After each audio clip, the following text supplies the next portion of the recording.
He knows the drill. All right. This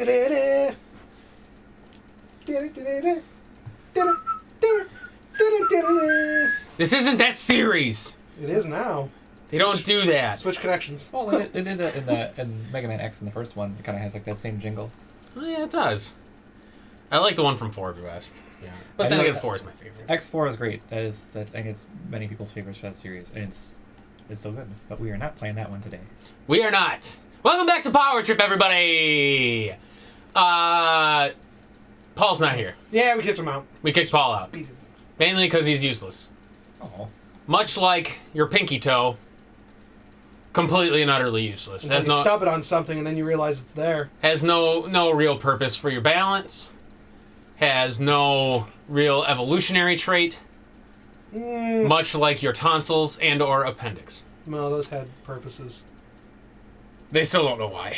Yeah, they do. They have no idea. Appendix we do now. Nobody knows. Yeah, we do. Shut up. Nobody knows. Fuck you! Or our wisdom teeth. There you go. Anyway, that's besides the point. Tim is here. Beautiful Tim. Love this man. And we will, we're continuing our journey. Yep. We are playing Mega Man X3. Trace. Yeah. But give it the ooh yeah you want. Un, deux, trois. Yes, that is 3. Yeah. What's 3 in the yapping? San. San. Ooh yeah. So I gotta do 42, 42. What on him? What's the third one in that? The fuck are you talking about? It's 42, 42. 564. There we go. Mega Man What is it? Death, kill. Yeah. Or... So there was a joke in Soul Eater where it's the character is trying to call the. They call death. Yeah, they're trying to call death, and his phone number is 4242564, which when you say it quickly in Japanese sounds like shini koroshi, which is like die kill. So that I was gonna write it on you. So it's a joke that doesn't translate too well because they're spelling it out with the Arabic numerals that we see. Yeah. But they're pronouncing it that way. So when you keep it in English, you see them just writing that. So like it doesn't. It's a joke. Made sense to me because I watched it dubbed. Yeah.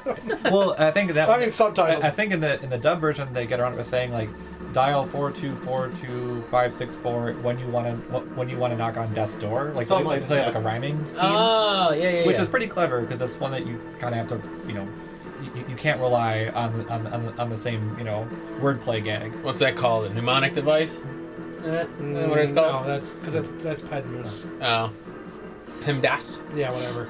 Yeah, nice try though. Or Roy G. Biv. Well, actually, the funny thing is, Roy G. Biv's more of an acronym, I guess. Yeah. Mnemonic device. Yeah, I thought a mnemonic device was when you make up like a rhyme to remember something. I don't remember. Let's play Mega Man. That's what we're here for. Mega Man. This isn't school. Is he school? I stopped that like 20 years ago. No, Tim's gonna school this game technically. The Mavericks, you were supposed to have been neutralized by the neurocomputer. Suddenly appear to begin to riot. And this one is for X3, kind of following on the previous games, and I'm sure we kind of glossed over what's happening here, but there's someone named Dr. Doppler who supposedly found a way to fix the Maverick problem, but they're showing that that's not the case. And what a shock! Because if he did, there wouldn't be another 5 Mega Man X games. What? An evil doctor in the Mega Man series? No. How come they're always doctors? Because they're smart. Where's a rogue scientist or just a rogue guy in his basement that figured something out? You know what I mean? They all had to work on their PhD. Jesus Christ, the shading's incredible. He looks so real. That's actually a pretty badass picture. Yeah. I like this one a lot. Fuck yeah, I might use that picture as the fucking thumbnail for this one. Replace your face with Mega Man. Him with Zero. Well, he's gonna be Mega Man. It's ridiculous. X is my favorite character. Yeah. Just because I am also a pacifist by nature. But yeah, I really love this game. Until it comes to kicking robot ass. Kicking robots. I'm more like he doesn't revel in the violence, but he just does what he has to do. There you go. That's what I do too, by putting up with Paul. I don't enjoy it, but I do what I gotta do. We're not sorry, Paul. No, fuck that guy. He ditched us. Which is alright, actually, because he would have nothing to add to this anyway, because he's barely played Mega Man. And I'd be in the corner playing Diablo. Yeah. I think he might value learning about it, at least. Well, he can watch the videos, which would be a good change of pace for him. Yeah. But yeah, if you're familiar with the other games on Super Nintendo, it follows really well. You know, it's the same, sprites, like the same game feel. That's something I've always liked about the Mega Man series. It's very consistent in terms of like mechanics and visual language. Oh yeah, the artistic direction is always like that's. We kind of talked about this in our Powercast that we just did. Power Trip Gaming Powercast. Go to iTunes or Stitcher and watch the Powercast. Listen to the Powercast. Whatever you do with Powercast. You know, leaning in doesn't help because they can't see you. It does. It does help. That's right. I forgot we don't use cam for side quests. Not to mention you're leaning at the bottom of the TV, so I guess that's what the mic is. Yeah, but like that's not where you were projecting. I was going like this. No, you weren't. You were over here. Like. Yeah, I was. But anyway, what was that? All these games kind of feel similar in the fact that they're like the original series, where it feels just like you're playing the original one, and they're all kind of the same but different. Well, they had such a finely tuned I don't know if you really called it an engine, graphics engine back then, but they had their base system set up. Like there was no reason to modify it. No, I mean all of these assets are basically reused from the first two.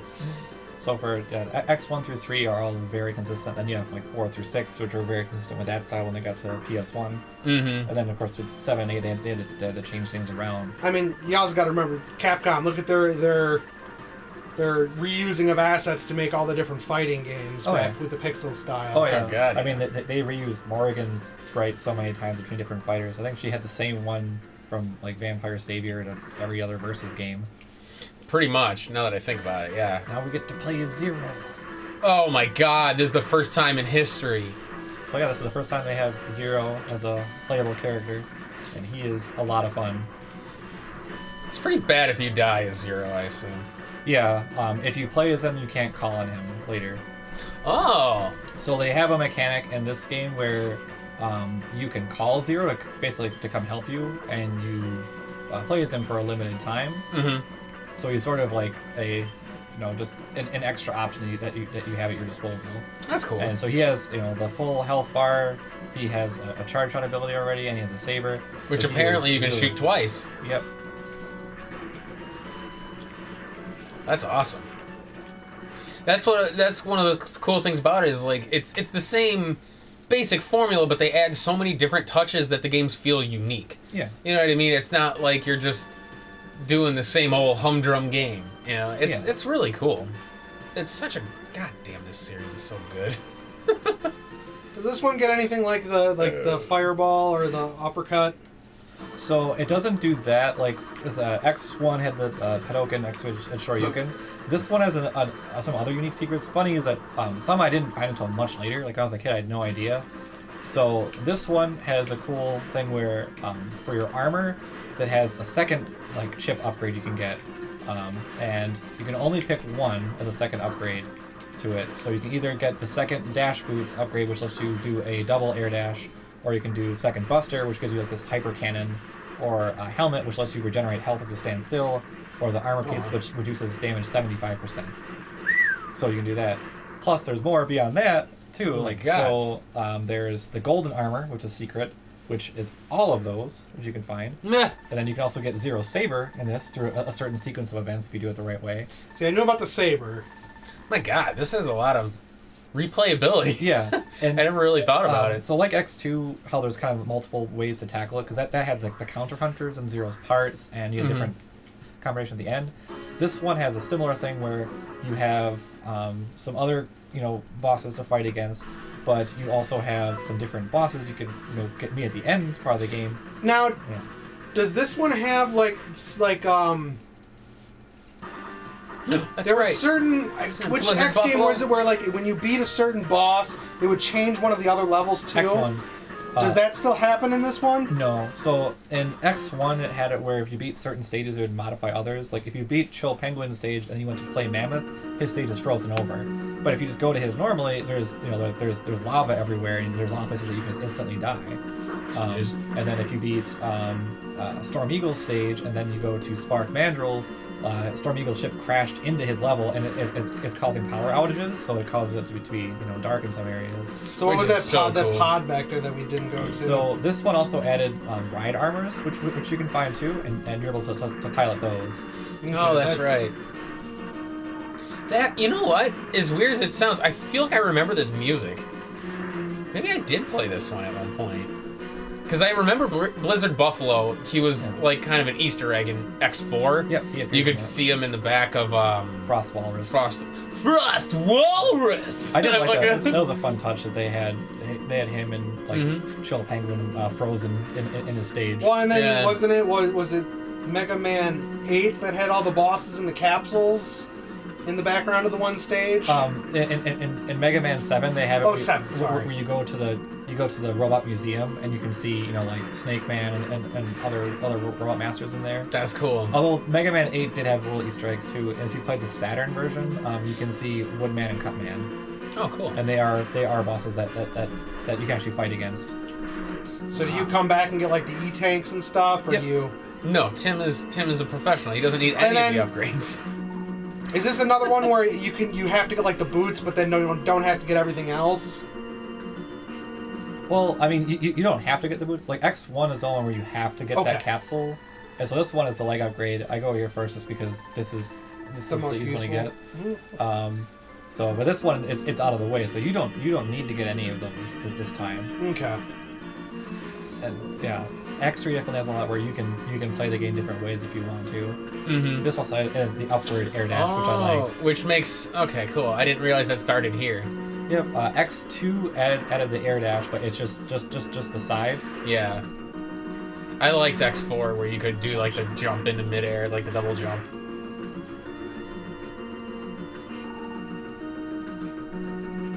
That's so cool. That. So what is that? What did that affect? It stopped the wind from pushing him. Oh, nice one. So now we can go get the E-tank back here. Cool. This game has such interesting little nuances. Yeah. There's always a lot of really fun little touches. Yeah. So that one you saw, I did the upwards one so I could kind of fall on the ledge. Mm-hmm.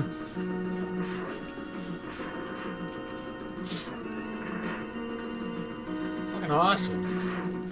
Yeah, so there was a lot of thought behind some of these games. That's what I kind of liked about this series. And then it fell off at 7. I think 7 they overreached by changing the style too much. X7 I'm not very fond of. I've had to beat it multiple times. So I've had to. Have you met somebody who actually thoroughly enjoyed 7? Yeah.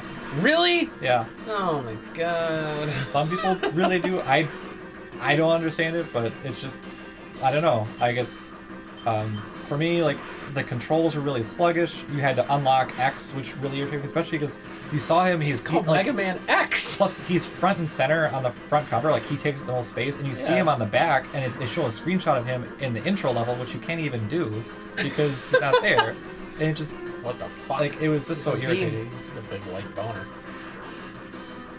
Yeah, that would be annoying, especially because Axel was such a pain in the ass. Well, and even how he plays was frustrating because it has he's able to lock onto enemies, but it's an auto lock system. Ugh. So just you walk up to them and he'll automatically change it, but sometimes he'll swap to a different target you didn't want him to.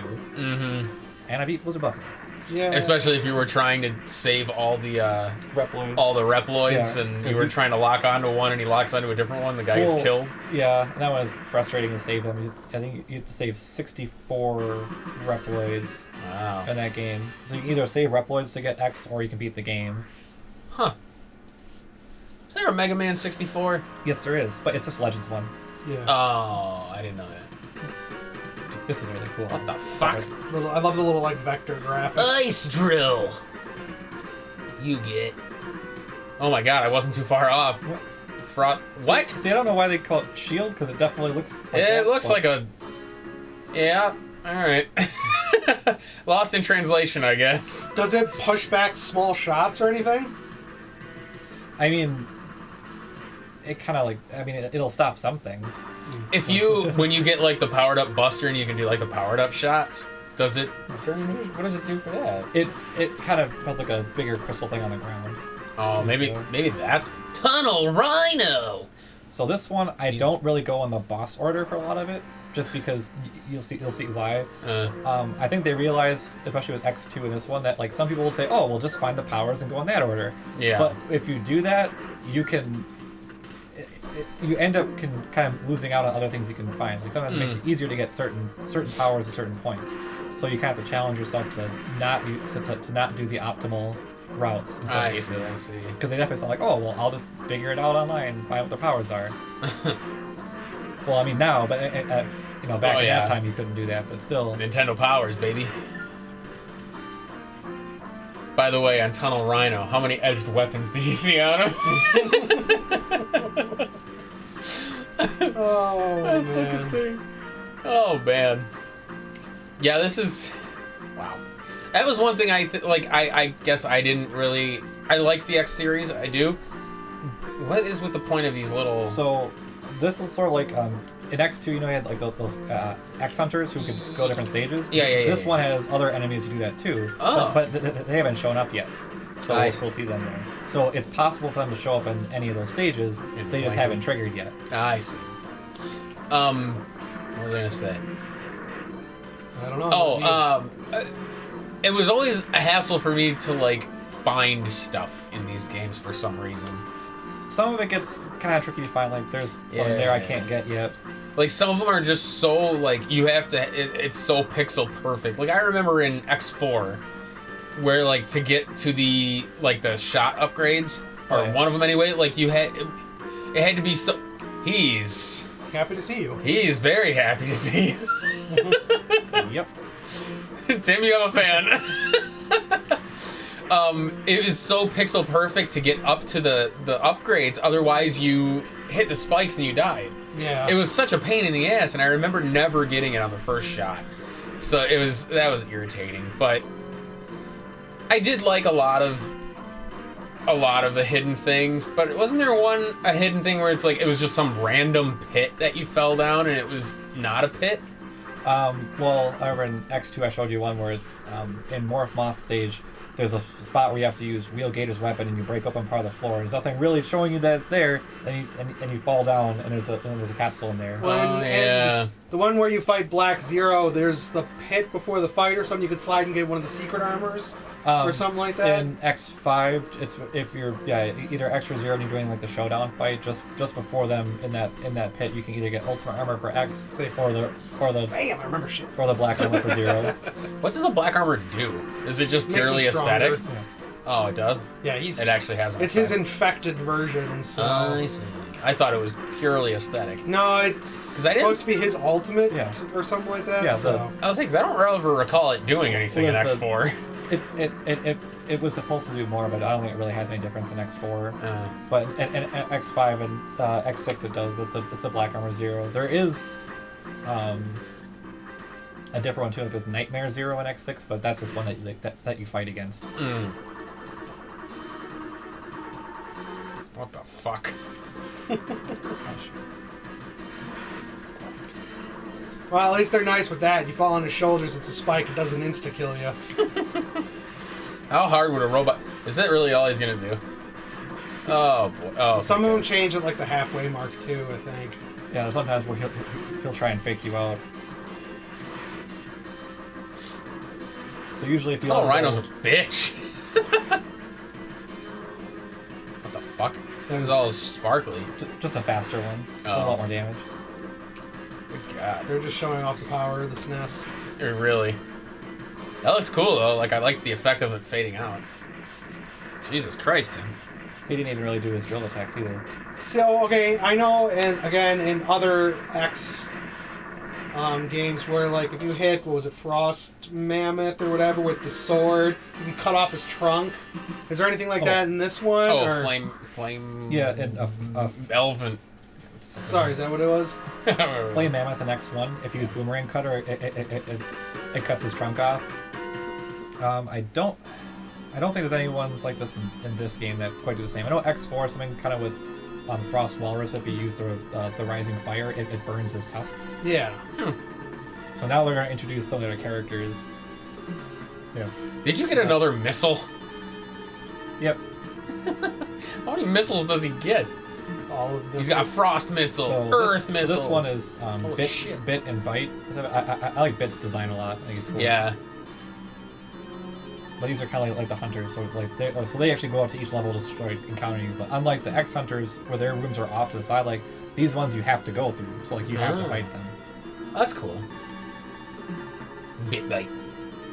But at the same time, there's another person doing it too, because they brought back Hey, Vile. Vile. Mysterious Maverick. No, nobody knows who he is. So in his case, though, you do have to go out of the way to find him. You can go out of your way to find him the first time. Otherwise, you can fight him the second time in the fortress levels. Mm-hmm.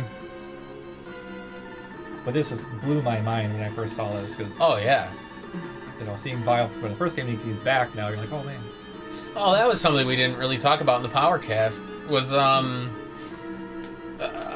Mega Man Powered Up. We kind of touched on it, but I wish that was something they would have done with more of the games. Yeah. It's such a shame that it stopped after one. Yeah, they had Powered Up and then Maverick Hunter X, and I really wish they would have continued both of those to do all of those games in that style. But there were a lot of games like that kind of got like an upgrade treatment that never kept going. Like Shining Force, Atlas did a remake of for the GBA.